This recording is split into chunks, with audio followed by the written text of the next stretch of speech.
he just mentioned the Republican group chat. And that was effectively J.D. Vance's point, which is that these are just boys. Boys will be boys. Yeah. They're just young men. We're not going to denounce them. We're not going to denounce them over little mistakes. Are you okay with that? J.D. Vance is going to have ample opportunity to lead this coalition. No, but I'm asking about you. Wait, do you think J.D. Vance should condemn I'm asking about you. Are you okay with that?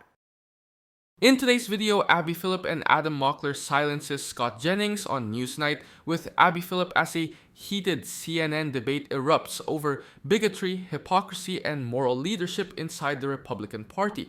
Abby Phillip and Adam Mockler push back on selective outrage, calling out the double standards used when hate targets marginalized communities. As Scott Jennings leans on familiar MAGA defenses, the conversation expands to extremism, accountability, and government transparency, including the handling of the Jeffrey Epstein files. The exchange exposes growing fractures within the GOP and a failure to clearly reject racism and antisemitism. So let's dive in and watch how Abby Phillip and Adam Mockler shut down Scott Jennings on Newsnight with Abby Phillip.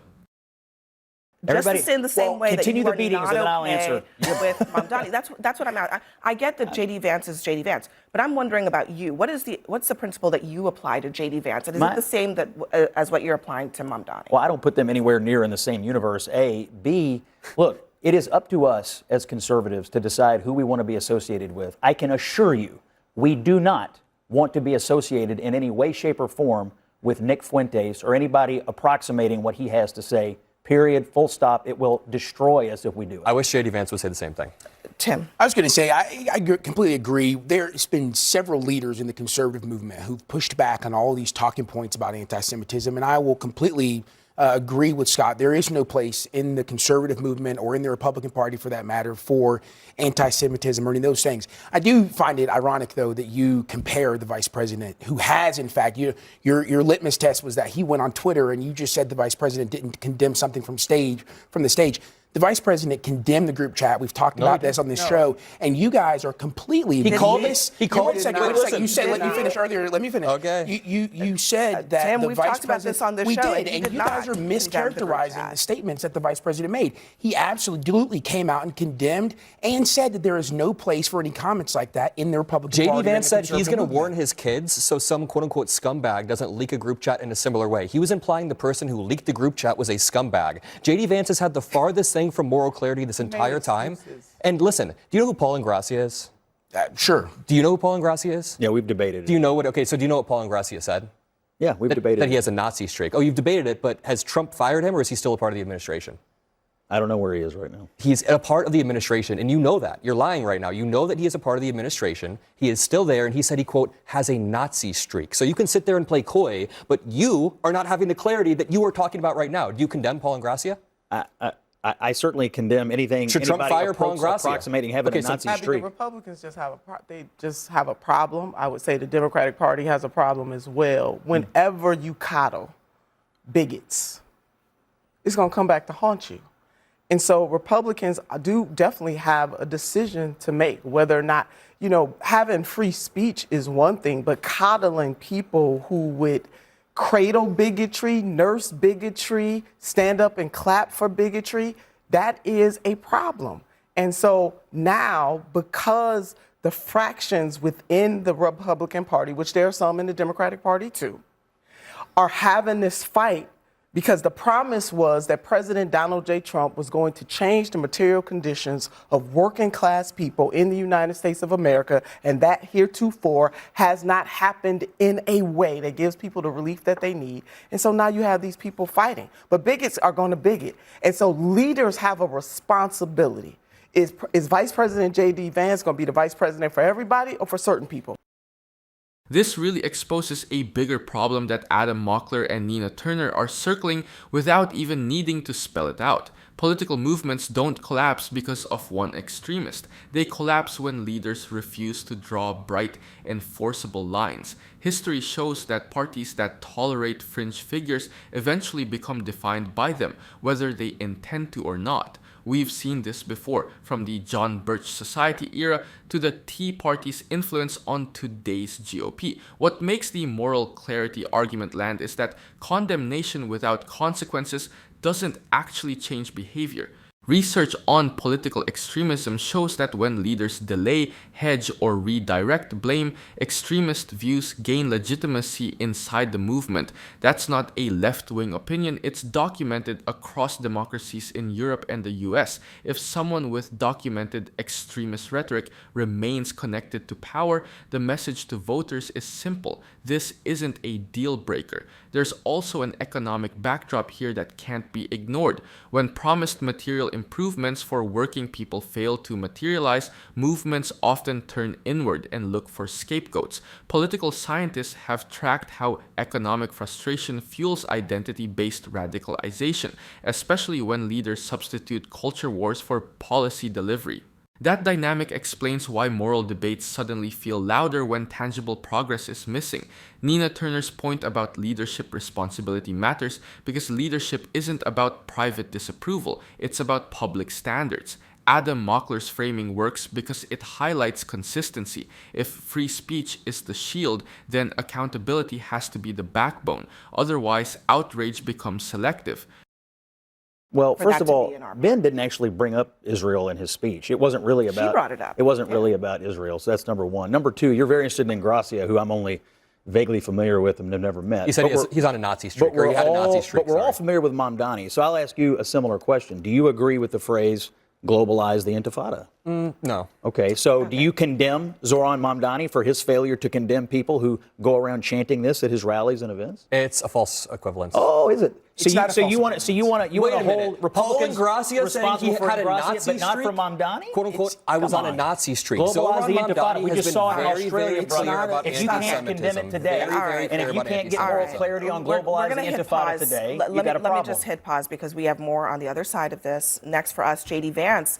The issue with Israel and the Republican Party, we haven't talked much about him tonight, but Trump has been unapologetically pro-Israel, and he's very popular there, and the Jewish people in Israel appreciate him very much. And so as it relates to his leadership, he's been unequivocal. This connection between Vance and Charlie Kirk is interesting. Charlie Kirk very much supported J.D. Vance, helped him get elected to the Senate. His wife has come out and endorsed him for president. If I may, just read a couple of comments. Charlie Kirk said he would, quote, never build a big tent with Nick Fuentes. I don't align with Jew haters. Sorry, I'm not going to put up with Jew hatred in the conservative movement in America. And Erica Kirk said, what healing factor comes out of hating Jewish people? Nothing. Charlie always would say very clearly, Jew hate was brain rot.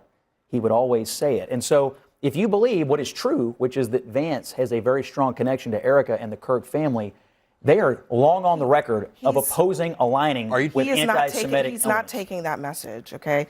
Here's what he said. This is what J.D. Vance said today to a conservative outlet. He said, let's say you believe, as I do, that racism is bad, that we should judge people according to their deeds and not their ethnicity. Is Nick Fuentes really the problem in this country? He's a podcaster.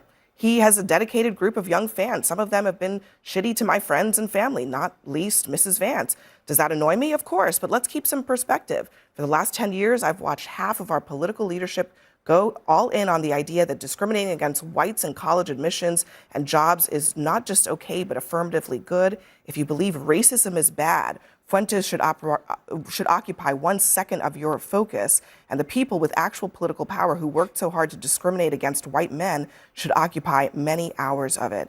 Tim, I'm curious.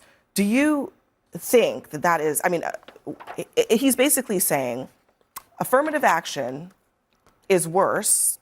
DEI is worse than a Jew-hating, Nazi-sympathizing bigot. This highlights why Adam Mockler and Abby Phillips' framing resonates beyond cable news theatrics. Political leadership isn't measured by how quickly someone says, I condemn that, but by what they choose to prioritize when power and attention are finite.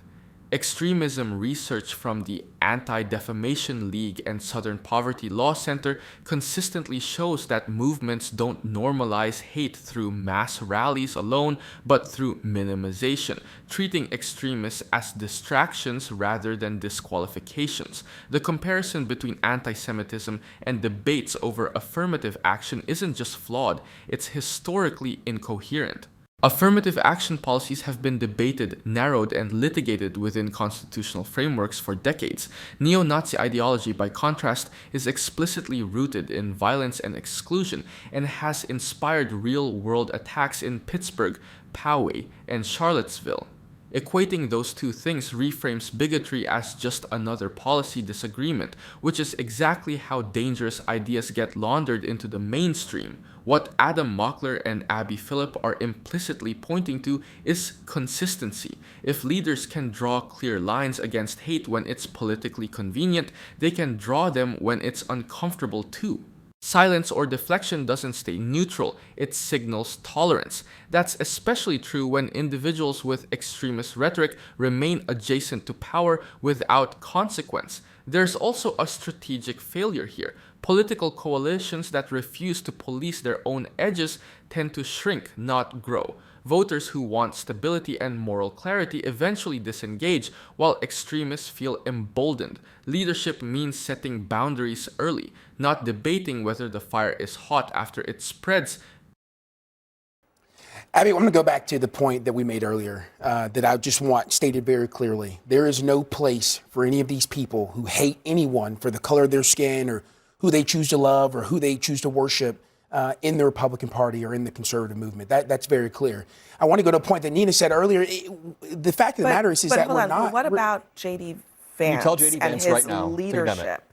I mean, if he is going to J.D. be Vance, taking wait a the second. mantle of President Trump and leading the party, taking the mantle of Charlie Kirk, is this the brand of leadership? What I just described there, those were his J.D. words. Vance, to your point, J.D. Vance has not only lived a life but is led in a career that condemns these things. You're talking about someone who. Wait a second, let me finish. You're talking about someone who's a United States Marine who served with people from all walks of life across the country and served in combat in this country. So this idea that the vice president all of a sudden doesn't believe these words, you're talking about someone who comes from nothing and built themselves up to be the vice president of the United States. And so the president, the vice president, doesn't just believe these words. He's lived them and served in his uniform on those words. So don't give me this idea that the vice president doesn't believe that we shouldn't have a country where everybody's welcome. You heard him say it on there, and don't give me this drama about Twitter. The other point I'll make is you talked about how we weren't applying this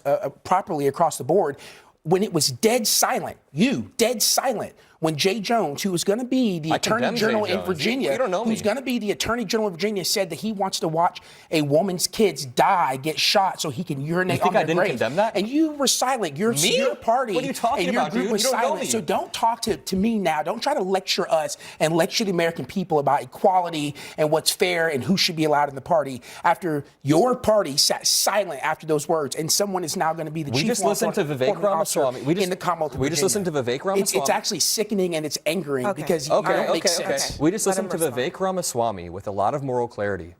Scott just read off Charlie Kirk and Erica Kirk quotes with a lot of moral clarity. I don't know if you were trying to convince us or J.D. Vance that there's no anti-Semitism, but there's a lot of moral clarity coming from these people, not from J.D. Vance. Like I'm going to say, he did not condemn the Young Republican group chat. You can lie and say he did. He didn't. J.D. Vance has played fast and loose with this movement the entire time because he doesn't want to alienate the Groyper movement. Right now, Scott played coy about Paul and Gracia and then took the moral high ground saying that we need clarity about these types of things. You are not providing the type of moral clarity. Can you say that Paul and Gracia shouldn't belong in the administration? I don't know Paul and Gracia. Quote, We've had a debated Nazi it. streak. We've If he debated said it. that, can you say my that? recollection is when we debated it, I said I wouldn't waste any political capital on someone saying things this stupid. He didn't get that was my Senate view on appointed it. job, but he did get appointed to a.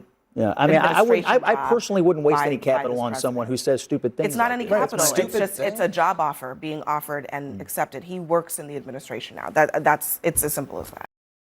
What stands out is how Abby Phillip and Adam Mockler are really pushing a question of standards, not slogans. It's easy for politicians to say there's no place for hate, but history shows that what matters is follow-through. The ADL has repeatedly documented that extremist movements grow when leaders downplay figures as fringe or unworthy of attention, rather than drawing bright lines and enforcing consequences. Minimization is often more effective than endorsement in normalizing bigotry.